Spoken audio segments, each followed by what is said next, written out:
Right, okay, well, I'm Suzanne Murphy. I'm a researcher at the University of Bedfordshire, and I'm talking about the ePlace programme, which is about enhancing pragmatic language skills for young children with social communication impairments.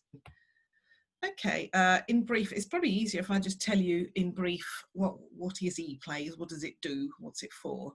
It's a programme, as I said, aiming to improve pragmatic skills. For children about 4 to 7 years old, attending mainstream schools. Okay, and what it is, it's a novel computer game. So it guides children to communicate and importantly to learn sort of collaborative skills to work with their peers. Okay, it's an intervention, a programme delivered by teaching assistants, but they've been trained by speech and language therapists who we worked with. And there are 12 sessions. 8 of those sessions are just with the focal child and a teaching assistant. And then 4 of the sessions, the child with the pragmatic impairments works with a classmate with the teaching assistant supervising. Now this is a sort of a classmate without language impairments, and I'll say a little bit more about that later. Okay, this is just a couple of pictures to show you roughly how it works. The 2 children work on interconnected laptops.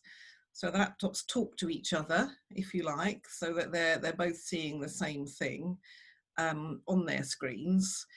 So although they can't see each other's screens, they are seeing a similar image, but not identical image on their screens. So this is what they actually see. Okay, so the top image there is what one child is seeing, and then the image lower down there is what the other child sees. Okay, so on this top image, you'll see in the corner here there's an eye. So when we're instructing the children, we say to them, to this child that has the eye, we say, well, you've got the magic eye. And if you look at the 2 displays there, you'll see that the child with the magic eye, as it were, can see some things on the display that the other child can't see. Okay, the other child has what we call the magic steering wheel. Okay, so the magic, this other child is the driver, if you like, and this child can move this little figure here around the display. So they can move the child along the path. They move one step at a time, and they can go in and out of the houses, and they can go in and out of the trees, and so on. The child at the top can't move the person. So the idea of the game is that the 2 children together collect treasure. Okay, and in this particular display, the treasure is hidden there. Okay, so as you can see, the child at the bottom can't see where the treasure is, but can move the little person around. So they have to rely on the child at the top to tell them where to go to collect the treasure. Now the child at the top also sees that there's also penalties, because when we were designing this game, and question that people quite often ask me is, well, what's to stop the child at the bottom, the driver child, just ignoring the top child and driving the little person around everywhere? Well, there are penalties. You see, you might crash into the log that's in the middle of the road. You can probably see lower down there, if I move the cursor there, you might fall down the hole, and these are the quite horrible things that can happen, so you don't want those things to happen. Sorry, I'll just move that on. Okay, right, I'm going to show you a little video of 2 children playing the game. Now I have to go to new share, I think, so bear with me for a moment. Right, there it is. Right. Okay, Sheila, can you see a sort of still of a video there? Yes. Right. Okay. I'll start playing that then. Okay, I'm going to do it. Right. What up? Why?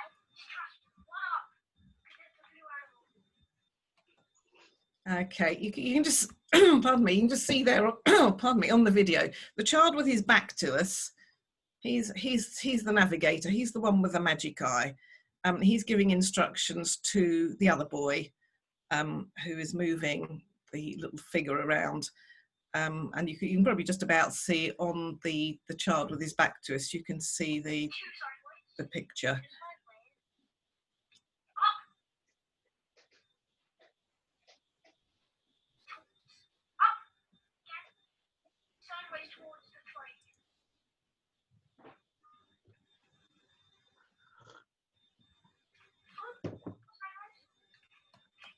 Yeah, okay.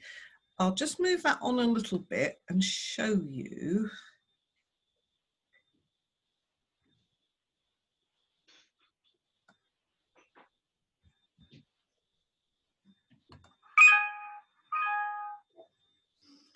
Okay, this is what the children see. Okay, I'll pause that. Right, this here is what the navigator, the child giving the directions, sees. And this is what the other child sees. Okay, and I'll play that. And you'll see here that the child who's giving the directions is telling this child here not to go this way. He's telling him to go that way. And he's directing him to go up here and get this treasure here. I'll just play that so you can see what's happening. What up? Why? What up? There's a blue arrow. Two sideways. Two sideways. Up.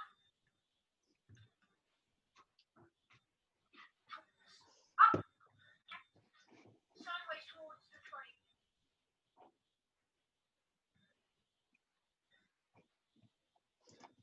What was sideways? Up. Up. Don't go too much. Go up. Another up. One sideways. One sideways. Trust me, one sideways. One sideways. Another sideways. Yes. Up. Push up. Okay, well that's sort of rather satisfying ping there. I'm just going to move that back slightly.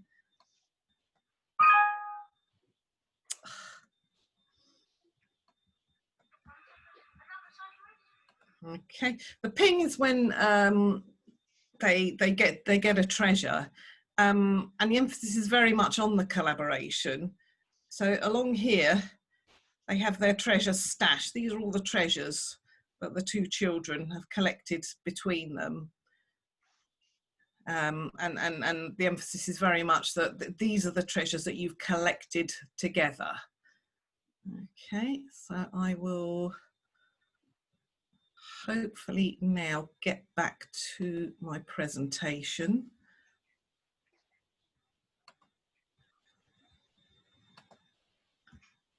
Right, is that back on the presentation? Yeah, that's right. Okay, great.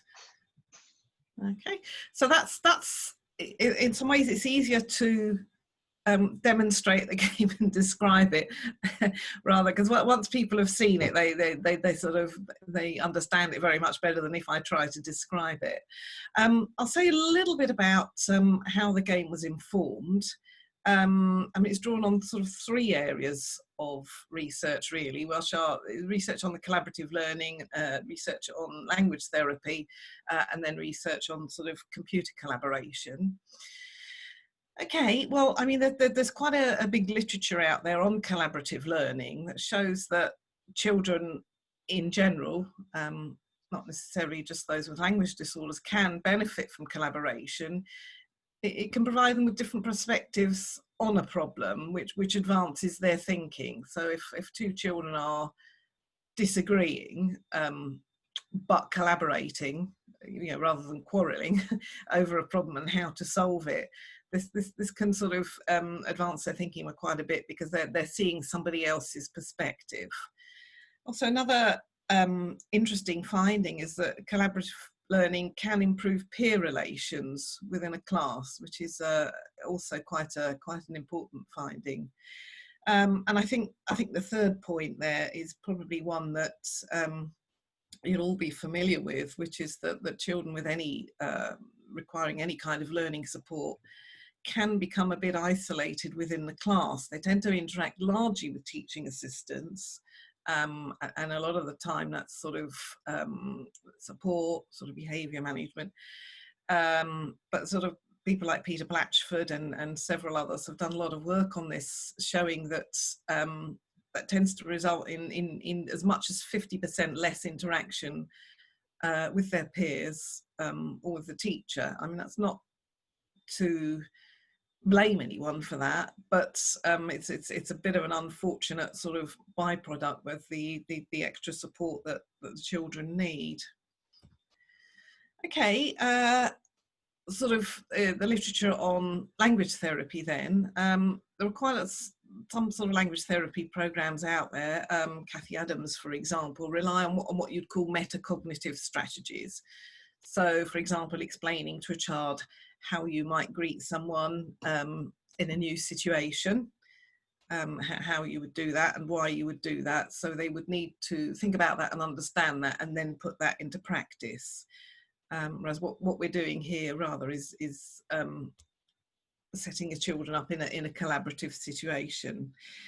Okay, as I'm sure you know, there's a lot of research around sort of referential communication, barrier tasks. For example, Danielle Matthews, showing that young children can develop their communication skills with these kind of tasks, these sort of, especially sort of learning things how to make requests, for example, if they're given the right sort of informative feedback.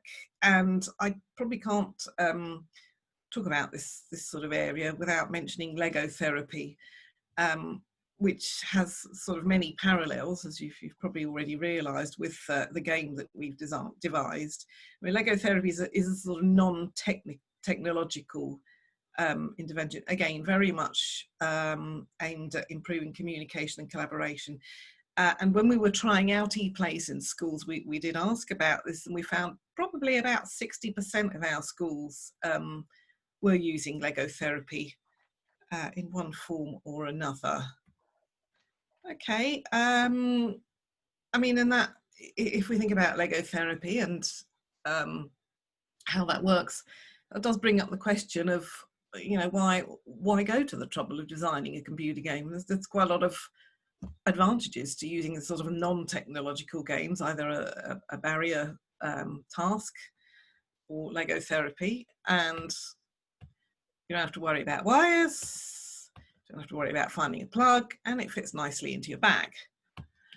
Well, that brings us on to the third area of research that we looked at when we were working on this. So that's computer-supported collaboration. Okay, so computer-supported learning typically follows a script. I don't mean a script as in for a play or a film or something, but it's rather a series of rather more predictable events than you might get in real life. So it provides a scaffolding to support the learning interactions. So the video where you saw the two children playing, after a while, there's a certain amount of predictability. They know that they've got to find the treasure. They kind of know where to look for it. They can go in and out of the houses, and this sort of provides a certain amount of security, and it structures the interaction for them.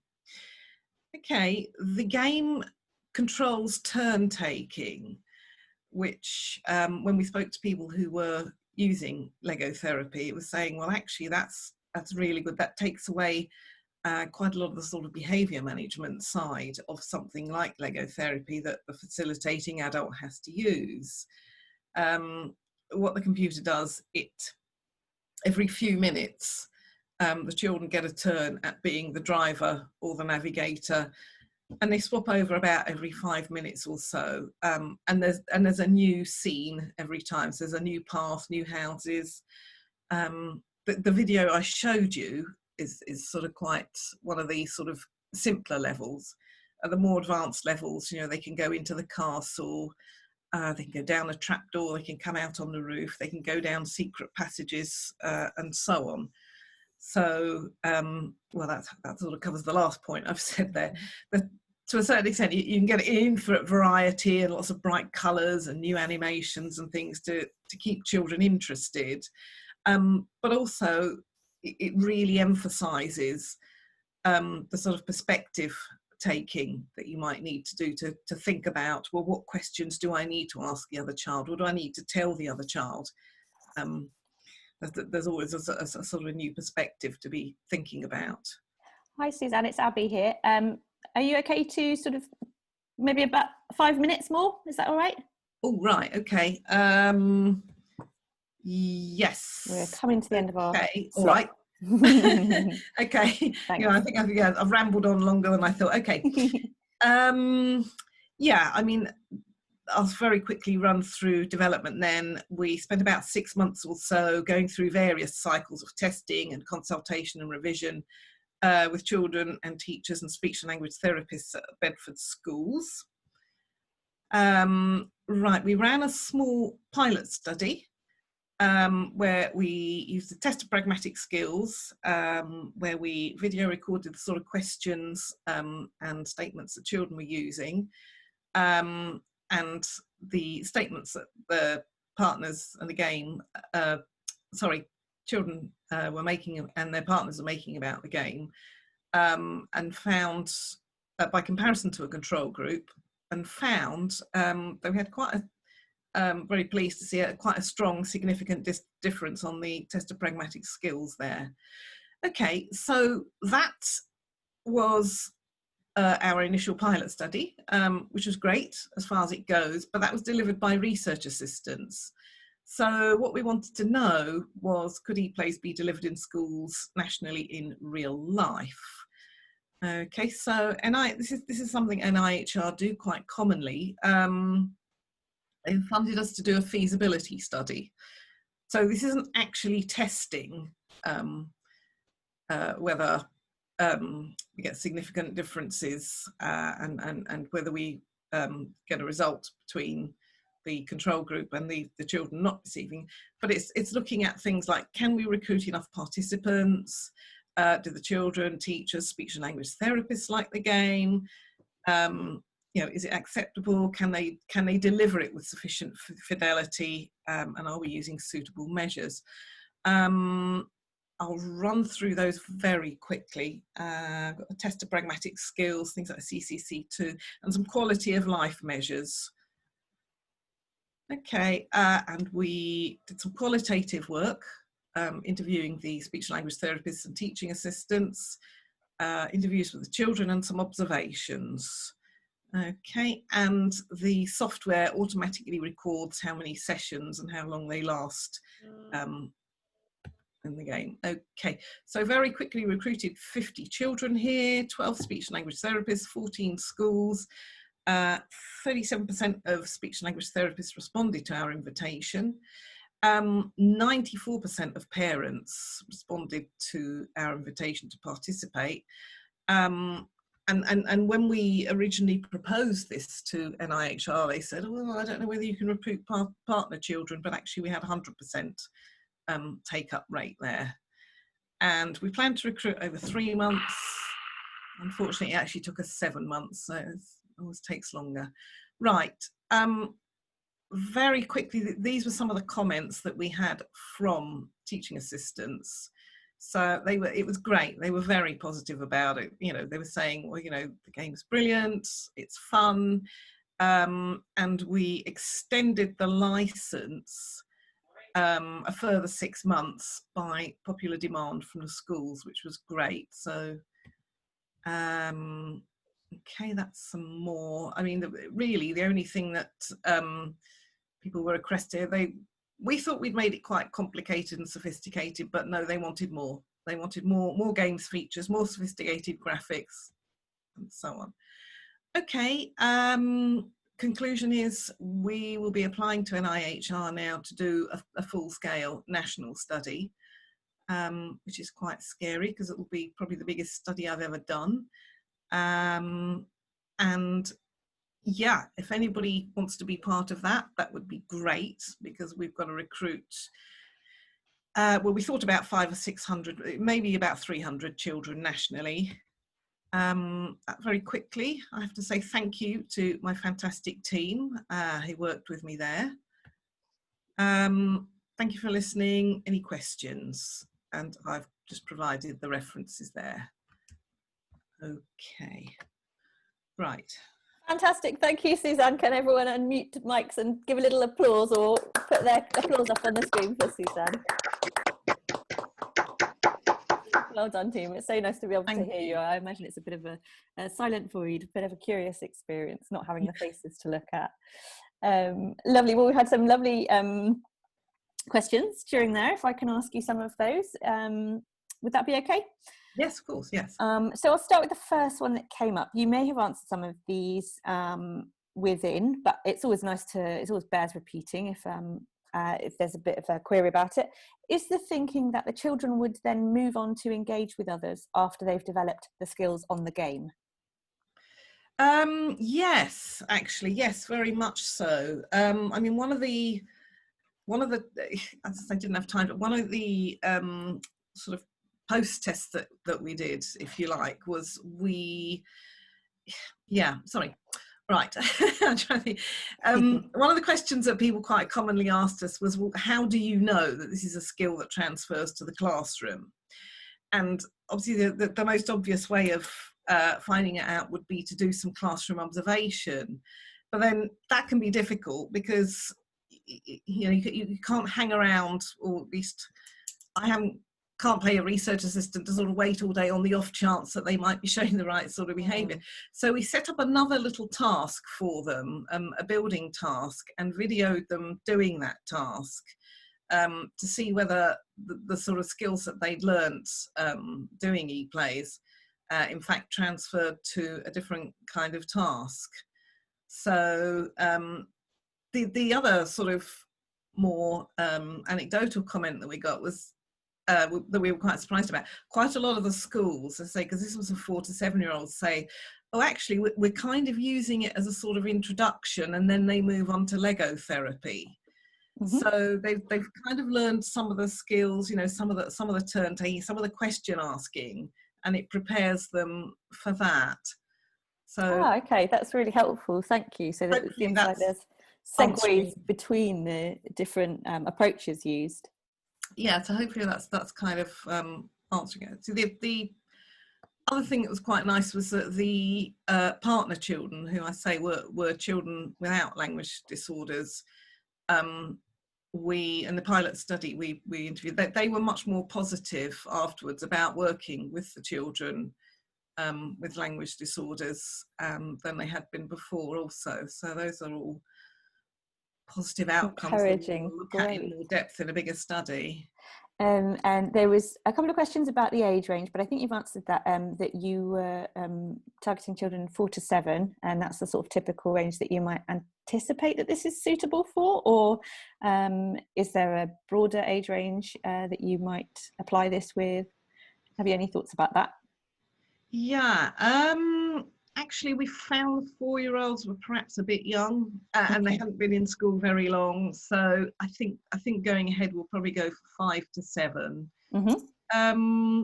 Yeah, I mean the principles could be applied to older children. I think we would need yet more sophisticated computer graphics and so on. So yeah, there's no reason why not, but for the moment, and with the funding we've got, that's where we are. Yeah, and Sarah asked, are there any other scenarios or environments within the game, or is it the one that you showed us, is that the sole one that you've got at the moment? Yeah, no, that's the sort of fairly basic one. As I was saying, we sort of go on, and there's a castle that they can go into, and they can go down the passage, and there's one where they need to get the key first to open the lock, and so on. But even that still wasn't enough, you know. Okay, so we've got some quite sophisticated gamers in the They want us cohort. to do more, which yeah, which is something we'll be working on. Yeah, even with 6 months of sort of working and testing on that, we still didn't give them quite enough. Oh, it's encouraging though, isn't it, that there was a desire to keep using it and to engage with it beyond what was available as well.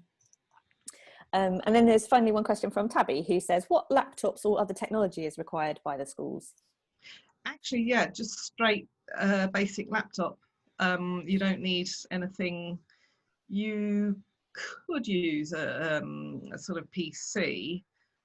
And when people ask about this, they're very often ask about, oh, can we use iPads? It would be really handy to use iPads. The only trouble with iPad is that you then get back to the sort of problem that you have with a barrier game, where the child just walks around and looks. Whereas when you've got the two laptops in position, it doesn't seem to occur to them to you know, to move them or look round, or it's as if the computer is dictating the rules and you don't break those. So you might, and I noticed the navigation might be that it was sort of keyboard navigation seemed to work quite well with the kind of left and right and up and down kind of instructions. Yeah, they use the little arrows on the keyboard, because I mean, some children at that age can use a mouse quite well and some can't. So if we do the arrows on the keyboard, that's that works out the best, really, we found. And can I just check then, is it something that they access through a web browser, or do they need to install a special piece of software on their computer? No, they can, it's web-based. So we give them a web address, and each child's got for the study, each child's got a special login, so that we know what each child was doing and how many sessions they've done. But yeah, as and when, hopefully, it eventually gets released, it'll be go to this address and use it. Lovely, thank you. Well, I think that's all the questions we've got on the chat room. Thank you very much.